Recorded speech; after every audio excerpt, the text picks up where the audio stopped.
Hi, my name is Lucas Perez. I'm only 23 years old, going on 24, except that sometimes I don't feel 24. I don't feel 23. I automatically feel 24.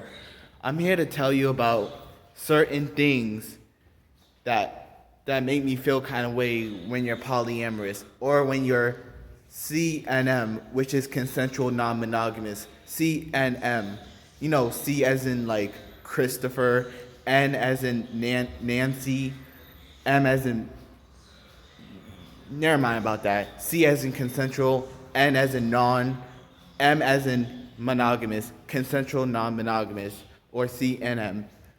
I've been getting a lot of jokes that are really harmless, but sometimes they might use it in a kind of way that it could be really harmful when you're polyamorous or when you're consensual non-monogamous. I'll give you one.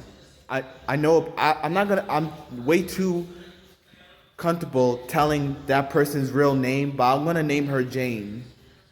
Jane was making up a joke saying, "Oh, you're polyamorous, then you're a hoe," which that is a harmless joke, by the way, because she never meant to do that.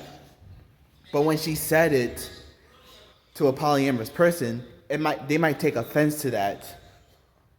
Or I have another friend who is a staff. I'm not going to be. I'm way too uncomfortable telling her her real name. I might name her Sabrina. Sabrina was telling me, "Oh, you're a hoe. Oh, you're a whore. You slut." Because I'm polyamorous. I'll give you the difference between a hoe versus a polyamorous person.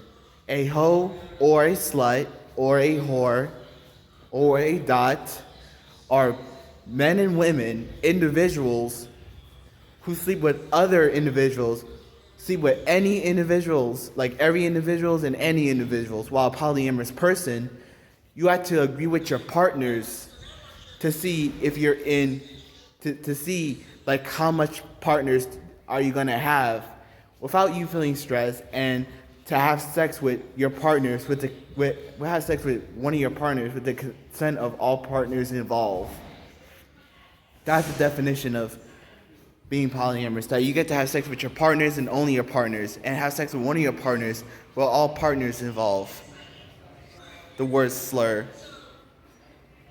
That's the definition of me being polyamorous, knowing that this is who I am and how I just come out the closet as polyamorous since the age of 19 years old, and how it took time for my parents to understand it, knowing that I had to held it in.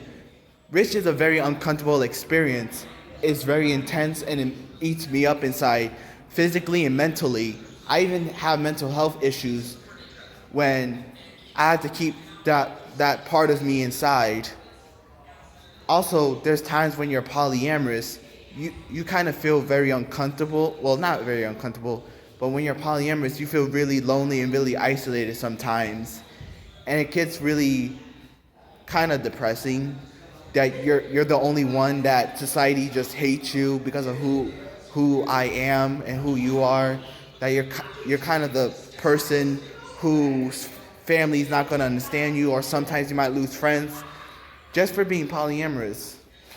Lose friends and family, or even disown your family. Like your family disowned you because of who you are. This is me wandering around and stuff. But when you're polyamorous, you feel more happy, and it feels good to come out and say you're polyamorous. When you're polyamorous, you're proud of being who you are. You are proud to be who you are. You love and accept yourself more. And that's what I'm in the process of doing. Even when you're polyamorous, especially when you're living in New York City, it's not like other parts of the country where you're gonna lose your job for being who you are, or you being in a multi-partner relationship.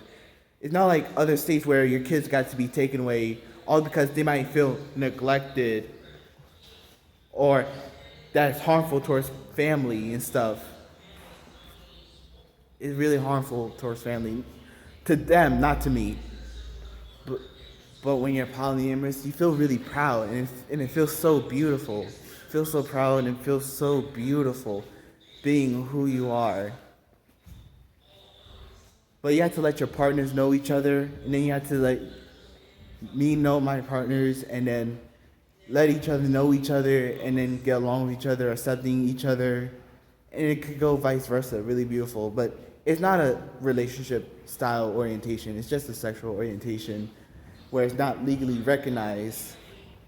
But this is who I am. This is how I feel, and I'm proud of it. I embraced it, and I'm hoping that there's going to be people like me that I'm going to see around. I did learn from my staff, Ryan. I should not be saying her real name. But what I did learn from my staff, that I had to start my own community. There's going to be people that's going to hate me, that's going to be against me for being who I am. And then there's going to be people that's going to love me and going to embrace me to be who I am. Just love and accept yourself, and make the world a better place. And for all my polyamorous people out there, and for all my consensual non-monogamous people out there, I'm not alone and you're not alone too. Let's forge a community together, and let's all be united.